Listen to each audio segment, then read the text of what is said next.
என்ன மாமா விட்டத்தை பார்த்து என்ன பண்ணிட்டு இருக்க? மழை வர மாதிரி இருக்கு, அதான் வேலைக்கு போலாமா வேணாமான்னு யோசிச்சுட்டு இருக்கேன். சரி விடு மாமா, இன்னைக்கு ஒரு நாளாவது குளிச்சுட்டே போ.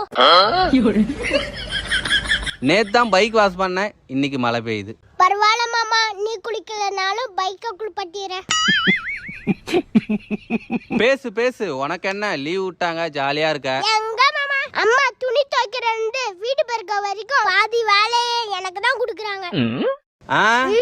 எதிரிக்கு கூட இந்த நிலைமை வரக்கூடாது மித்ரா. அதான் எனக்கு வந்துச்சு, என்ன பண்ண போறீங்க? ஒண்ணும் பண்ண முடியாது. கடைக்குட்டி, கடைக்கு போய் பால் வாங்கிட்டு வாடா. அக்கா எனக்கு ஆபீஸ் டைம் ஆச்சுக்கா, நான் போயிட்டு வந்துடுறேன்.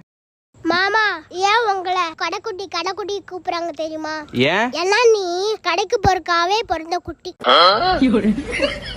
சரி நான் போயிட்டு வரேன் மித்ரா. மாமா மாமா ப்ளீஸ் மாமா, இன்னைக்கு ஒரு நாளாச்சு ஆபீஸ் லீவ் போடு. சரி ஓகே, நான் லீவ் போடுறேன். அம்மா அந்த பாத்ரூம் கழுவ வேலைய மாமா கூட. எனக்கு ஒண்ணுமே புரியல.